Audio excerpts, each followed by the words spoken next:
Elvis Presley, the undisputed king of rock and roll, a name that echoes through generations. But have you ever wondered what really went on behind the scenes of his larger-than-life persona? Today we unravel the mystery as Elvis's ex-wife Priscilla opens up about their private life. So without any further delay, let's begin. Can you imagine a world where Elvis Presley never graced a stage or a radio? Hard to picture, right? Well, it all started in a tiny two-room house in Tupelo, Mississippi on a cold January morning in 1935. Elvis Aaron Presley entered the world destined to become a household name. But did you know he was supposed to have a twin? Tragically, his brother Jesse Garon didn't make it, leaving Elvis to navigate childhood as an only child. Fast forward a few years, and the Presleys packed up for Memphis, Tennessee, a move that would set the stage for Elvis's rise to fame. But what shaped the king of rock and roll? Imagine a young Elvis soaking in the gospel music at church, getting lost in the rhythm of all-night gospel sings and feeling the pulse of black R&B on Beale Street. It's this unique blend of pop, country, gospel and R&B that gave Elvis his unparalleled sound. By 1954, Elvis was more than just a hopeful singer, he was on the brink of something big. Signing with Sun Records was just the beginning, and when RCA Victor took over his contract in 1955, that's when the Elvis phenomenon truly took off. By 1956, he wasn't just a sensation in the United States, he was a global superstar. His music did more than just entertain, it broke down racial and social barriers, introducing a new era of American music and popular culture. Can you believe that Elvis Presley's sultry dance moves once caused a scandal? Despite the uproar his sexy dance moves caused, he was everywhere, gracing the screens of television variety shows and making waves in Hollywood. His first cinematic venture, Love Me Tender, released in 1956, was an instant hit, setting the stage for a remarkable career in both music and film. But it wasn't just about the movies for Elvis. Oh no, he was the driving force behind the rise of rock and roll music in America, earning himself the title of the genre's king. And let's not forget his gospel recordings, which earned him 3 Grammy Awards. Talk about versatility. Now, let's take a closer look at a pivotal moment in Elvis Presley's life, his time in the US military. You might think that serving in the army would slow down a superstar like Elvis, but that couldn't be further from the truth. In 1957, Elvis received his draft notice and was soon after inducted into the army. Can you imagine the world's biggest heartthrob suddenly trading in his guitar for military fatigues? It was a shock to fans everywhere. But Elvis took it in stride, serving his country with honor and dedication. During his service, tragedy struck when Elvis's beloved mother Gladys passed away. Despite his grief, Elvis returned to duty, showing incredible resilience in the face of personal loss. But amidst the challenges, a ray of light entered Elvis's life in the form of a young teenager named Priscilla. Priscilla's parents weren't thrilled about her relationship with Elvis, but when it became clear that she wasn't going to stay away, her stepfather insisted they at least meet the man. When Elvis arrived for dinner, dressed to impress in his military uniform, Priscilla's stepfather, Paul, got straight to the point. "What do you want?" he asked Elvis, not mincing words. Elvis's response was both sincere and heartfelt. "Well, sir, I happen to be very fond of her," Priscilla remembered him saying. "She's a lot more mature than her age and I enjoy her company. It hasn't been easy for me, being away from home and all. It gets kinda lonely. I guess you might say I need someone to talk to." "You don't have to worry about her, Captain. I'll take good care of her." Despite the complexities of their relationship, Priscilla and Elvis became deeply involved. As Priscilla put it, something in his southern upbringing had taught him that the right girl was to be saved for marriage. But it wasn't just about appearances. Elvis also played a role in shaping Priscilla into his ideal woman, from her clothes to her hairstyle and makeup. Early on in their relationship, Priscilla began to feel the weight of having to share Elvis with countless admirers.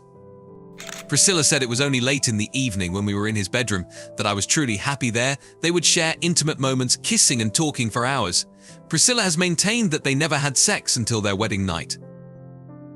After Elvis returned to the US, in March 1960, Priscilla found out from the media that he was dating Nancy Sinatra. It wasn't until 3 weeks later that Elvis finally reached out to her, starting what Priscilla called a waiting game, waiting for his calls that came unpredictably. Their talks were infrequent, with weeks passing between them. They hadn't spoken in months and hadn't seen each other in 2 years. Then in February 1962, Elvis invited Priscilla to visit him in Los Angeles.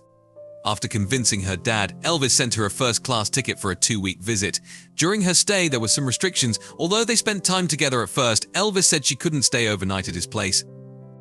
Instead, he arranged for her to stay with friends to avoid any late-night calls. Later, Priscilla learned that Elvis had recently sent his supposed ex-girlfriend back home, and he didn't want any awkward situations. Despite these odd arrangements, Priscilla's visit was exciting. They even took a fancy trip to Las Vegas, where Elvis spoiled her with gifts and made it clear that he didn't want her to see anyone else. After spending Christmas of 1962 at Graceland, Priscilla returned to Germany and shared with her mother that Elvis wanted her to move to Memphis to finish high school. Priscilla shared that Elvis assured Priscilla's stepfather Paul that his intentions were honorable and expressed his love, need, and respect for her. He even hinted at marriage in the future with Elvis's promises. Priscilla's parents eventually agreed. Priscilla moved in with Elvis's father and stepmother while attending high school in Memphis, but in reality she spent most of her time at Graceland with Elvis, gradually making it her primary residence. In an attempt to keep their wedding low-key, Tom arranged for Elvis and Priscilla to fly from Palm Springs to Las Vegas on May 1, 1967, with some help from Frank Sinatra's private jet. They got their marriage license around 3 a.m. and then said their vows in a room at the Aladdin Hotel. There were only about 14 people there, and the ceremony was led by Judge David Zenoff. Afterward, they held a quick press conference and had a small breakfast with about 100 guests. Reflecting on their unique wedding, Priscilla shared with Vogue, "My wedding was very unusual. It was the people closest to us and private, and that's how we wanted it. We didn't want a fan club. We didn't want a circus." After the ceremony, Elvis joked, "Well, I guess it was about time. With the life I had, I decided it would be best to wait." After nearly 9 months of marriage, Elvis Presley and Priscilla Presley joyfully welcomed their daughter, Lisa Marie Presley. Elvis had a history of infidelity, and eventually Priscilla admitted that she too had been unfaithful. She tried to turn a blind eye to the situation for as long as she could, but deep down she knew something wasn't right. As Elvis's reliance on prescription drugs increased, Priscilla became increasingly concerned. Watching scenes in movies where her younger self urged Elvis to confront his addiction struck a chord with her. She described feeling a sense of fear as Elvis's rebellious behavior escalated over time. Priscilla said it was getting more and more frightening as time went by, where he just was like rebelling. Elvis also had a volatile temper and didn't take well to being challenged. She also said if he saw somebody he didn't like on the TV, he'd get his gun out and blow it up. Then he would tell his daddy to go get another TV. When their divorce was finalized in 1973, they left the courtroom hand in hand. Priscilla was still only 28. "Our divorce wasn't because of another person," Elvis explained. "It was my career. I was away too much. It wasn't fair to her." He made light of their $2 million divorce settlement, noting he gave Priscilla a white mink coat and she gave him a $42,000 Rolls-Royce. "That's our relationship," he joked. Priscilla shared with People in 1978 that they remained close, visiting Graceland with Lisa Marie as if nothing had changed. "We were still a family. It helped Lisa feel stable," she said. Reflecting on their time together, Priscilla said, "I cherish the good times. With age, you understand more." Sadly, Elvis's lifestyle took a toll on his health. Surrounded by enablers and battling addiction, his health declined. He passed away at Graceland on August 16, 1977, at just 42 years old, leaving behind a legacy as one of the most iconic figures in music history. Priscilla wasn't the only 14-year-old that Elvis was involved with, as the star had a history of dating underage girls. Historian Joel Williamson, in his book Elvis Presley, A Southern Life, revealed a darker side to Elvis. Williamson wrote that on one tour, Elvis had his eyes on a group of 3 14-year-old girls who the 22-year-old would pillow fight, tickle, wrestle, and kiss. "One of those girls was Frances Forbes," she said. "When I was 14, he noticed me." 14 was a magical age with Elvis. It really was. And 2 years after his divorce from Priscilla, Elvis, who was now close to turning 40, went after another 14-year-old girl, Rika Smith.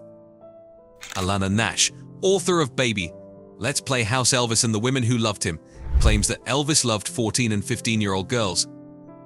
In her book, she explains, "He was insecure about his sexual prowess and wanted virgins so they wouldn't have anyone to compare him to as a lover. Adult women scared him. He wanted to mold them and mentor them, and they adored him.